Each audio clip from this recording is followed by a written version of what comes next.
छोटे को ऊपर उठाने के लिए बड़ों को गिराना जरूरी क्यों? क्या नेताओं को SC ST OBC का खेल खेलने का सर्टिफिकेट देता है संविधान? क्या जनरल को अनदेखा करने का मंत्र सिखाता है संविधान? नाम संविधान पर सबके लिए अलग अलग विधान क्यों? संविधान सियासत, सेकुलर और बदजुबान नेता, राजनीति के नाम पर लोकतंत्र का मजाक उड़ाते हुए नेता और चुप मूक दर्शक की तरह खड़ा हुआ चुप्पी साधे संविधान। कोई कार्रवाई नहीं, अपने आप को ठगे जाता देखता हुआ बहुसंख्यक सनातन समाज, कहने को बहुसंख्यक मगर हालात अल्पसंख्यक से भी बदतर हों भी क्यों ना, क्योंकि संविधान तो सिर्फ अल्पसंख्यक को सुरक्षित देखना चाहता है, बहुसंख्यक का उसमें नाम भी नहीं है। शायद ये समझ संविधान की मसौदा कमेटी जो संविधान को तैयार कर रही थी, उनमें से ये समझ किसी के पास भी नहीं थी कि अगर अल्पसंख्यक का कोई जिक्र किया जा रहा है तो बहुसंख्यक के भी अधिकार को सुरक्षित रखना पड़ेगा।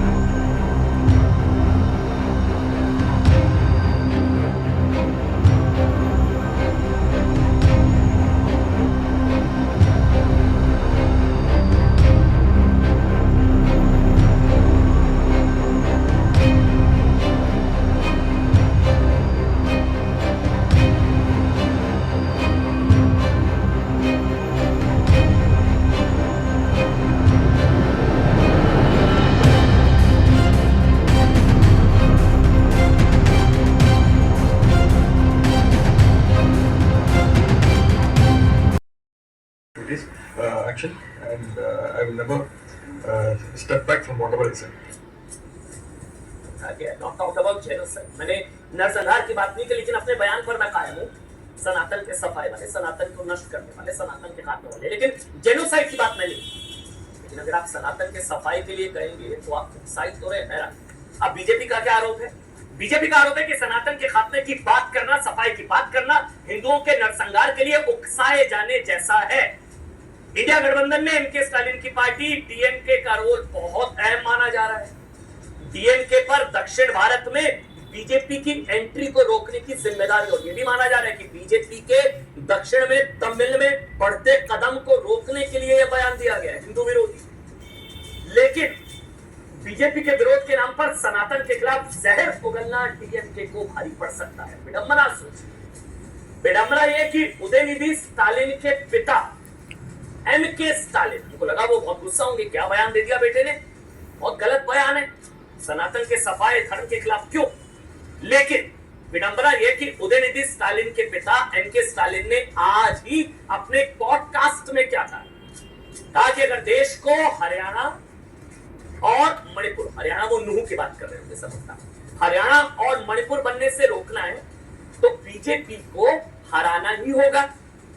लेकिन आज ना हमारा MK स्टालिन से एक सवाल है, तीखा सवाल है कि आपके बेटे सनातन के सफाई की जो बात कह रहे हैं, उनके उस बयान को जिस तरह हिंदुओं के नरसंहार के लिए उकसाना बताया जा रहा है, क्या उससे देश बच जाएगा? ये कह पाएगा MK स्टालिन जी? आपसे सवाल। हरियाणा में भी दो अलग अलग धर्मों में विश्वास रखने वाले लोग आपस में टकराए, मणिपुर में भी मसला यही था।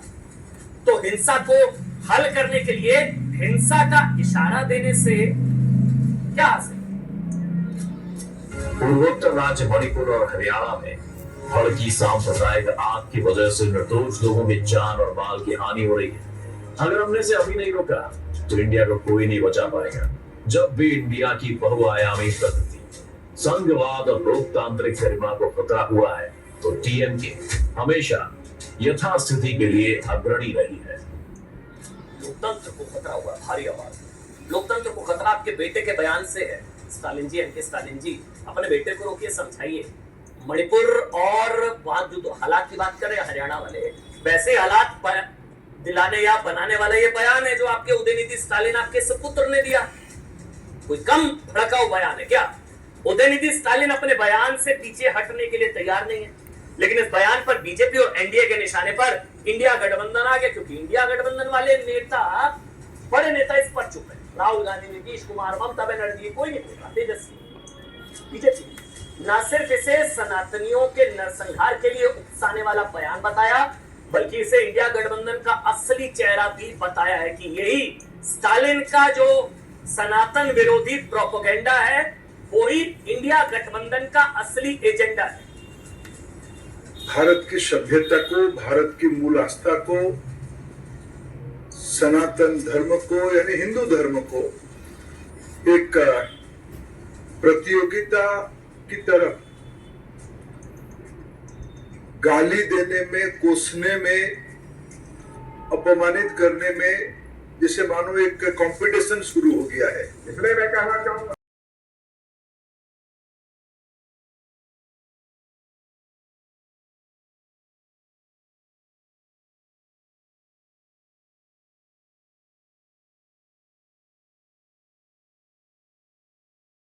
अब बात करते हैं हम सनातन धर्म की। सनातन धर्म को लेकर सीरियल अटैक जारी है। इंडिया अलायंस के नेता सनातन धर्म पर लगातार अटैक कर रहे हैं और पहले तमिलनाडु सीएम, हिंदू धर्म पर कर्नाटक के गृह मंत्री का विवादित बयान भी आ गया है। हिंदू धर्म के उदय को लेकर जी परमेश्वर ने बयान दिया। जी परमेश्वर ने कहा कि हिंदू धर्म का उदय कैसे हुआ, इसको लेकर उन्होंने सवालिया निशान लगा दिया है। उनका कहना है कि जो हिंदू धर्म है उसकी उत्पत्ति कहां हुई है, उसको लेकर जी परमेश्वर ने कहा कि एक सवालिया निशान है। हिंदू धर्म का उदय कहां हुआ, हिंदू धर्म का उदय कैसे हुआ, हिंदू धर्म कहां से आया, हिंदू धर्म का उदय किसने किया, इसको लेकर जी परमेश्वर ने यह सवाल खड़ा किया है। कांग्रेस के नेता है, मंत्री है, कर्नाटक के गृह मंत्री हैं और इनका तो यह भी बयान आया, आपको सुनवाएंगे। उन्होंने कहा है कि एक बार सुन लीजिए, फिर इस पर बात करते हैं उन्होंने क्या कहा भारतीय के सनातन धर्म को लेकर।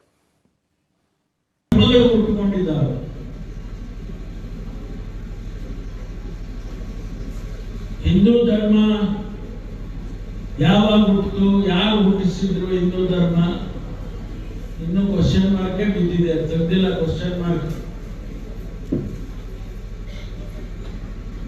ಬೌದ್ಧ ಧರ್ಮ ಈ ದೇಶದಲ್ಲಿ ಹುಟ್ಟುತ್ತೆ,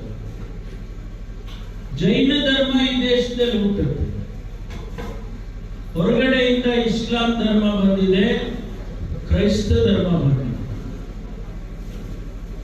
ಈ ಎಲ್ಲದರ ವಿಶ್ಲೇಷಣೆ ಮತ್ತು ಸಾರಾಂಶ ಮನುಕುಲಕ್ಕೆ ಒಳ್ಳೆಯದಾಗಬೇಕು। अब जाहिर सी बात है कि सवाल भी उठते हैं आखिरकार, क्योंकि मंत्री जी ने इतनी बातें कही हैं। सनातन पर लगातार जो अटैक हो रहा है, बार बार सनातन धर्म का अपमान क्यों किया जा रहा है, सबसे बड़ा सवाल है। क्या फायदा है, क्या मोटिव है? अब क्या सिर्फ वोट के लिए सनातन धर्म का ही अपमान किया जा रहा है? आप देखिए लगातार एक के बाद एक बयान आ रहे हैं। तुष्टिकरण की राजनीति कर रहा है क्या विपक्ष, ताकि एक पर्टिकुलर वोट बैंक को अपनी तरफ खींच सके? अपने अपने राज्यों में कद बढ़ाने की कोशिश हो रही है या फिर अपने वोट बैंक के हिसाब से यह सब किया जा रहा है? सनातन के खिलाफ सोची समझी क्या साजिश है? ये कुछ ऐसे 5 सवाल हैं जिसका जिक्र लगातार हम करते रहेंगे, क्योंकि ये अटैक जो है वो कह सकते हैं कि कहीं ना कहीं षड्यंत्र के तहत, किसी एक कह सकते हैं मास्टर प्लान के तहत किया।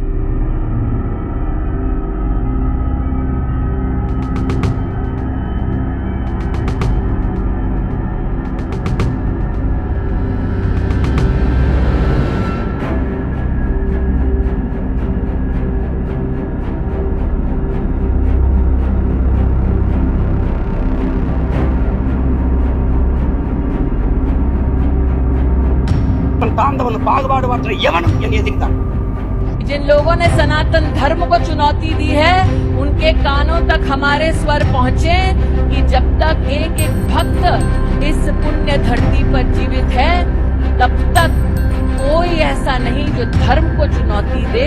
इनका चार्ज क्या लेता बोला था, अगर वो सीपी में आ जाएगा ना, जूता निकाल के मारूंगा, चाहे मैं जेल चला जाऊंगा। स्टालिन के बेटे को हाँ, जूता निकाल के मारूंगा। यहाँ पे सनातन पे बोला है। सनातन धर्म के बारे में जो बोला, मलेरिया कह रहे हैं उस 2 कौड़ी के बंदे की औकात नहीं है जिसने राम के खिलाफ आवाज उठाई है ना। आज वो पाकिस्तान आटे को तरस रहा है और राहुल गांधी गली गली जाके कपड़े फाड़ रहा है और कह रहा है मैनू एक वोट दे दो। जिस दिन मेरी मंकी गंगा अरे तेरी मंकी जमुना था।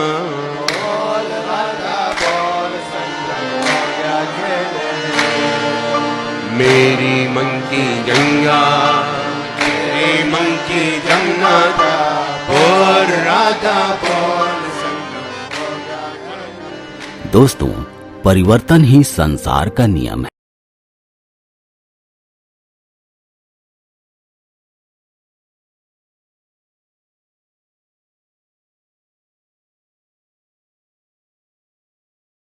इस सनातन विरोधी बयान का विरोध इंडिया गठबंधन में उस तरह सुनाई नहीं दे रहा जिस तरह देना चाहिए। उद्धव गुट और जेडीयू जैसी पार्टियों के नेताओं ने इस बयान से किनारा तो किया, लेकिन इंडिया गठबंधन में शामिल कई पार्टियों ने स्टालिन की आलोचना नहीं की, बल्कि किसी ने इसे सही ठहराया, किसी ने इसे लोकतांत्रिक आजादी कहा, तो किसी ने इसे स्टालिन का निजी बयान बताया। तो कह दिया कि आजादी है बात कहने की, कह सकते हैं, अभिव्यक्ति की आजादी है भाई, सनातन के नाश की बात कहने की आजादी है। जिसके बाद ये शक भी गहरा गया कि ये बयान गलती से मिस्टेक, मतलब बाई चांस गलती से मुंह से आ गया, एक निकल गया वाला, या फिर सोच समझकर मुंबई बैठक के बाद दे दिया गया सोचा समझा बयान।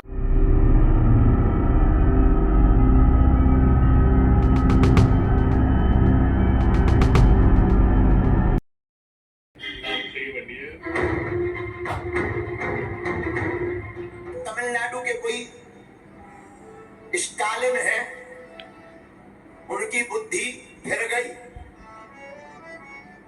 उनको अंदर से ऐसा लग रहा है जैसे उनका दिमाग खराब हो गया हो, पागल खाने की जरूरत। वो कह रहे हैं सनातन को मिटा देना चाहिए, सनातन को खत्म कर देना चाहिए, जैसे उनके बाप की बापौती हो गए।